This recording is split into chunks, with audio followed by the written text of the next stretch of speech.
911, what's your emergency? When you call 911, help is on the way. Transport is on the way. He's up. Police, fire, or an ambulance with paramedics. But did you know they have no access to any medical information before they arrive? 39 Cleveland Avenue. Watch that cut through. Yeah, I'm running over there now. They'll only find that out on the scene if the person is conscious and can tell them, if someone else is there with that information, or if they have a medical bracelet or card with the details. But even then, studies show the information, which is relayed by phone, takes on average 7 minutes from dispatch, which delays medical treatment. There's a really interesting stat that came out of some recent research that we did with the first responder community, is that if they have information before they get to the scene, 87% of first responders say it is likely to change the way that they will approach the situation. That is Leslie McGill, the president of MedicAlert, who'll be talking about what she says is a world-first experiment with Ottawa's emergency services, getting 911 dispatchers access to that health data, not when they reach the accident site, but in the blink of an eye. We can actually exchange that data in less than a second. And so the dispatcher actually has that information available and can relay that to the first responders as they get ready to depart for their dispatch. Welcome to the Canadian Institute for Health Information podcast. I'm Avis Favaro, the host of this conversation. A note, the opinions here don't necessarily reflect those of CIHI, but it is an open discussion. And this episode is about bridging a data gap when seconds count. And joining us now from Toronto is Leslie McGill, president of MedicAlert. Welcome, Leslie. Thank you, Avis. I'm glad to be here. So you are very passionate about what you're going to talk about because you're trying to bring light to an experiment that is first in Canada or first in the world? It's a first in the world, Avis. That's great. And so we're going to hear about that. But let's start off with MedicAlert. Can you explain, for those people who don't know what MedicAlert is, how it functions? It's a not-for-profit, and people willingly self-report health problems and health data, and you keep it in a database, right? So most people do recognize us for our iconic bracelets. That's really what most people see and understand about MedicAlert. And there is a little bit of inscription on the back of that bracelet with respect to health conditions. But that, we like to say, is the gateway to the real MedicAlert, which is actually one of the largest healthcare databases in the country. And that is what first responders actually access in multiple different ways. So when they get there, they start looking for the bracelet or the pennant. Absolutely. That's exactly what they do. And we have training that teaches them to do that. So everything is on a pulse point on the body. So first responders are obviously trained to go there first in a health emergency. So we want to be visible to them. And that's the sort of the traditional way that we've done things for 65 years. And they can pick up the phone and call our 24/7 hotline, authenticate themselves with our agents, and then that information is shared with the first responder. And the information they can access is like, for example, does this person have a penicillin allergy? Does this person have atrial fibrillation? There are all kinds of pieces of information. So from a health condition to the individual's medication, including dosages. If we're dealing with somebody who may have dementia, there is specific information about dementia or related wandering instances, or others perhaps with autism who may need de-escalation because they have a heightened experience or are afraid of first responders when they're approached. Okay. And how many subscribers in Canada do you have? So, well, that changes every day, but right now we have nearly 1 million subscribers active in our database. Think about it a little bit like an insurance policy. Not everybody who has MedicAlert is ever going to call 911 or having an encounter with a first responder. But what they have is peace of mind knowing that if that should ever happen to them, that first responders will be able to access their information. And the idea behind MedicAlert is you can give first responders very specific information about that patient that will help how they treat them.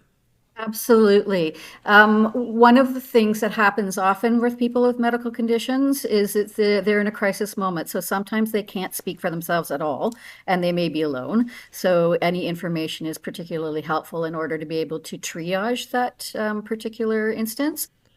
Or the other thing is that there's all kinds of research, as I'm sure you are aware, that when people are in a health crisis, they forget. They forget pertinent pieces of information.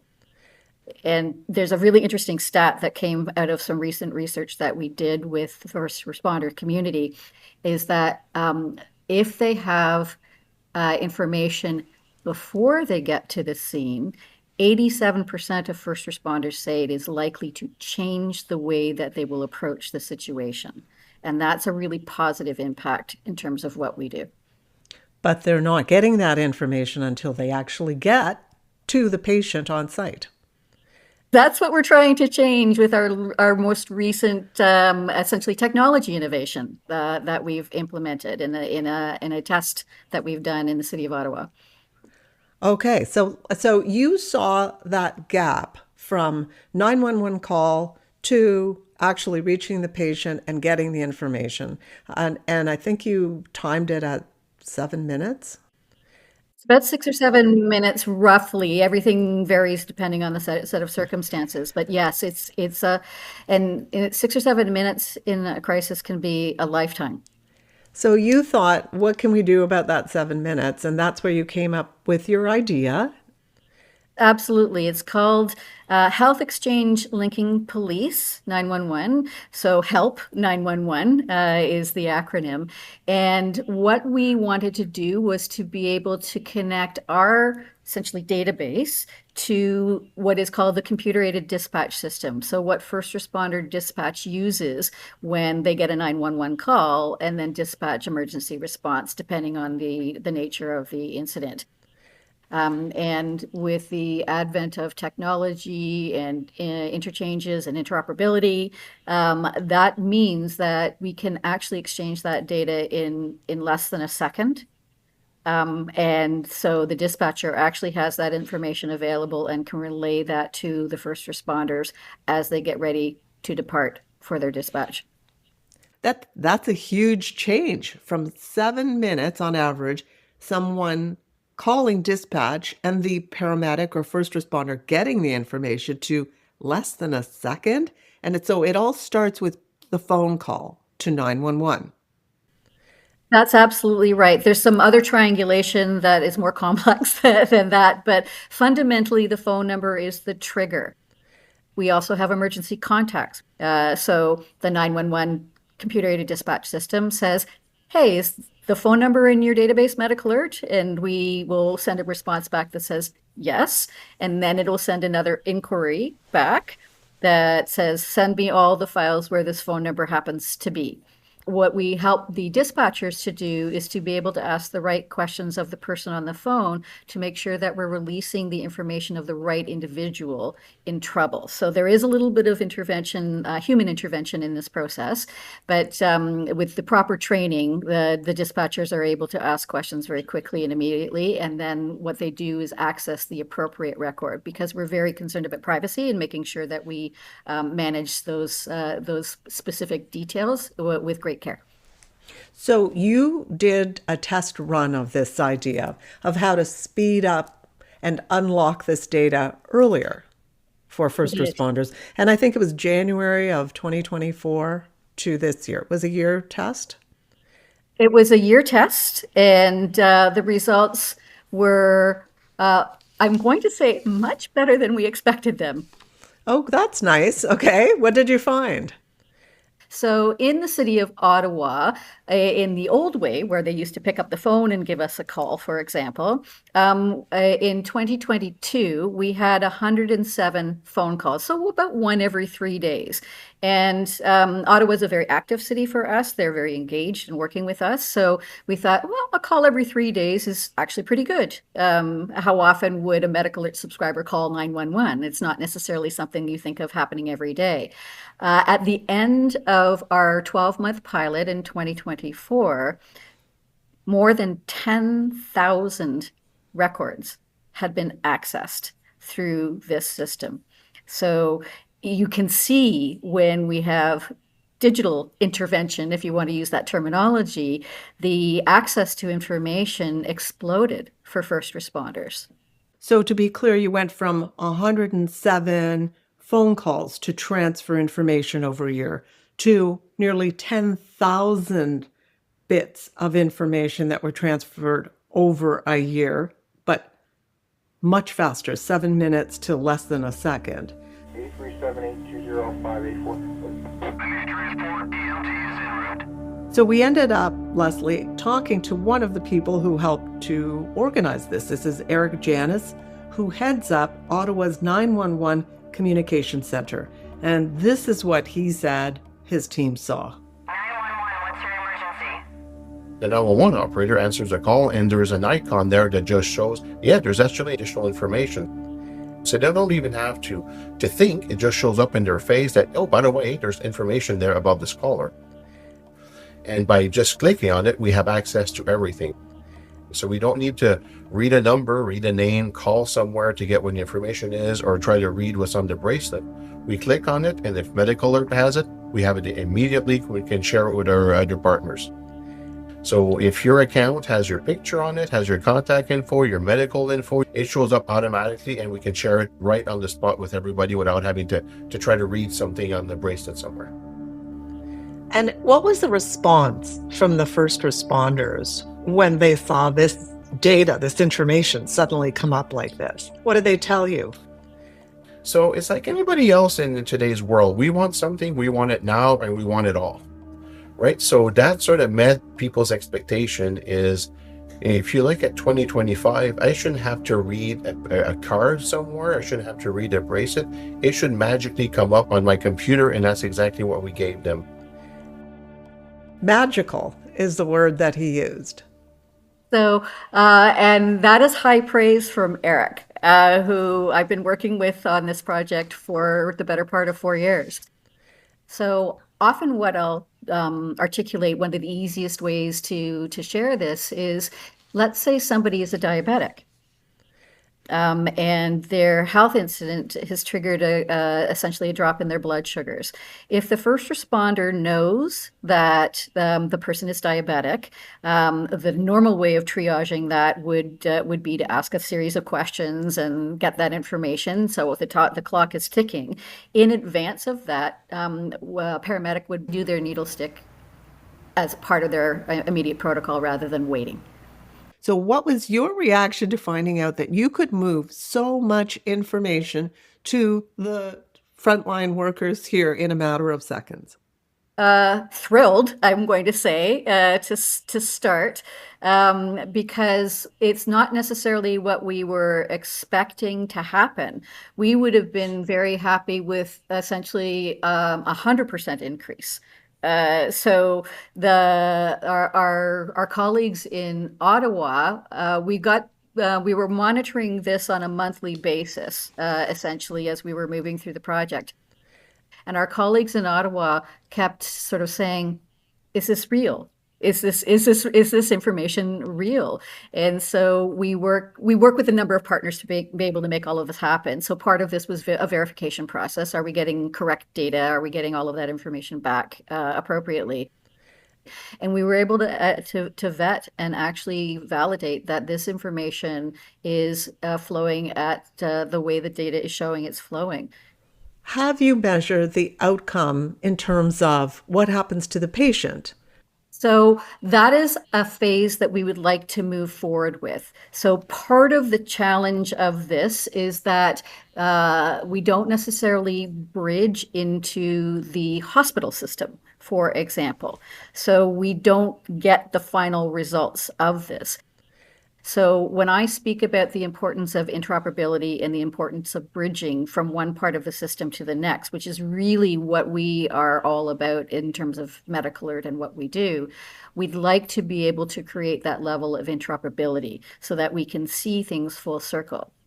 But that's part of the next phase of this project. And the importance of this is to work with government to be able to create those kinds of connections where we have the ability to be able to do a through line, if you will, so that we can see what the impact is. Because ultimately we work at a systemic level, and the ability to be able to improve things for patients at a systemic level in a system that is highly pressured right now, especially in emergency care, where we can play a role and where we can help individuals to be able to have better outcomes, that gives us the great satisfaction that what we have been doing for 65 years is truly having an impact. So I believe Ottawa found this successful enough that they've made it standard policy. And other agencies are looking at this. How much interest do you have from across the country on this? Are people just starting to hear about this, system 911 on steroids? I'll call it that. So that's a great description. One of the things that I do is I speak to the National Emergency Number Association at their annual event, and the most recent opportunity to do that for the Ontario chapter was in September. And we've had several inquiries since. For example, we have begun to engage with the City of Toronto, who is very interested in this as well. That's the largest 911 call center in the country. We have smaller centers like Barrie or some of the more rural areas where 911 response is more challenging.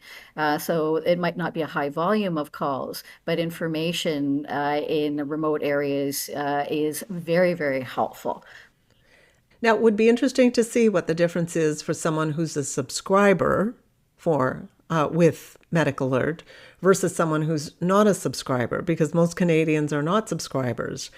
In order to be part of your system, even though it is a charity, you do have to pay a monthly fee. We do, yes. And so we try to keep that fee as nominal as possible. And so if we take a look at it on an annualized basis, the service is $129.99. So it's accessible for most Canadians, not all, but it is accessible for most Canadians. And our premise is that anyone living with a chronic health condition should have a MedicAlert ID, because you never know when things are going to happen. Of course, but it does raise the question, is there not a difference then between those who don't and those who do subscribe? So there is a difference between those who have MedicAlert and those who don't. And that comes down to first responder access to their information. We've done surveys in the past of adult Canadians who close to 90% of people want first responders to have their information. And many people believe that this information exchange exists in the system already. And it doesn't. But it doesn't unless you are subscribed to MedicAlert. And that's where we make the difference. That's the bridge and the gap that we fill in the system. So as a world first test in Ottawa, are you getting interest internationally as well? I know our partners in the UK and Australia are looking at this very, very closely. The US is intrigued by what we are doing as well. So there is interest in making it happen. One of the challenges depends on privacy legislation in each jurisdiction, but what we have now is evidence. And most recently, my colleague or counterpart in New Zealand reached out to ask for the evidence base that we have on this particular project, because he is going to his federal government to say this is something that they would like to deploy, and they are looking for the federal government in New Zealand to be able to help and support them with this project themselves. Would that be something you would be looking at doing? I am always interested in having government support for what we do. And it doesn't necessarily have to happen at the federal level. It can happen at the provincial level. It can happen at the municipal level, because first response is very unique in this regard, because it touches all aspects. When we take a look at things like responding to the wildfires, for example, and the integrations that we have with some of the systems at that level for emergency response in terms of evacuation, we're plugged in there as well. It's not just in Ottawa. And so that's a federal level response. And that can make a difference in terms of how people plan evacuations. For example, if you know when you're evacuating a zone like Jasper that there is an individual who is on oxygen, who may need extra support in terms of evacuating a fire zone, that's information that's available to those search and rescue crews who are working in that zone, and they can deploy people to be able to help and support somebody leave. So there are all kinds of applications. Now, you brought up something, you mentioned AI, and it ran through my mind that what if your idea then spawns an AI copy where they can do a summary of every patient linked to their phone number using their health records in some manner, and then cover everyone in this way? I like the way that you think, Avis. Those are the kinds of very visionary things that we would like to work towards. It takes the entire health community to be able to make this happen, because data exists in different places, in different pods. It is regulated differently. So there needs to be a willingness, or my perspective is that there needs to be a willingness for us to be able to share this information effectively for the greater good. And artificial intelligence can then comb this information and create and look for patterns of data. We have some research projects that we have on the table that are looking at distress of patients or caregivers in specific situations. This is particularly related to dementia. And we've done some incredible work with the University of Waterloo in the dementia space to be able to identify 10 different persona types of people who wander. Wandering is not on any dementia strategy in this country, but it actually is highly costly to the system. An average search and rescue, and this is documented by the team at the University of Waterloo's School of Public Health, is about $15,000 to $20,000 for. Wow. If we can do prevention in advance of that, using artificial intelligence to comb that data, that would be an enormous savings. Very interesting. Isn't it possible, though, by bringing in these new projects and AI and then spreading the idea, that you will actually put MedicAlert out of business because AI will then take over it? You know what? That's okay. That's what every charity is born to do. We are there to fill the gaps that are pervasive in the system. And if you speak to any one of my colleagues in any of the charities that exist today, we would say we don't want to have to exist. We exist because of gaps in the system. So I'd be very happy if we could put MedicAlert out of business, because then we will have met our mission and the vision that we have as an organization. Very interesting conversation, Leslie. Thanks, Avis. You might get some more phone calls from some other first responder agencies, I think. I hope so, and I suspect we will too. Thank you so much. My pleasure. A note, MedicAlert isn't the only service offering health alert systems in Canada, but it has the largest health profile database, and it's endorsed by Canadian first responders, allowing for this kind of research to find better ways of sharing health information when it's needed. And to find out more about how CIHI is working with its partners to create a more coordinated, data-driven system where accurate health information flows easily and securely between health providers, visit the website cihi.ca. That's CIHI.ca. I'm Avis Favaro. Thank you for listening. And now stay tuned for news on an important webinar coming up with my colleague, Kevin O'Keefe. Every year, hundreds of billions of dollars trade hands on Canada's stock market, the Toronto Stock Exchange. And the same can be said for healthcare, which costs hundreds of billions every year. And here's where it gets even more complicated. Because we have 10 provinces and 3 territories, each with their own healthcare system, we have 13 different ways to spend health dollars. Are you still with me? Great. I'm Kevin O'Keefe, host of the Canadian Institute for Health Information's webinar series, Beyond the Numbers. And these numbers are big. That's B for billions. Ever wonder why healthcare spending is so different from province to province and how that impacts your local hospital or doctor's office? You're in luck. We're releasing a new report examining Canada's billion-dollar health budget. You can attend a live webinar on Thursday, November 27th from noon to 1 p.m. Eastern, or you can watch the recording after. All the information is at cihi.ca. That's cihi.ca.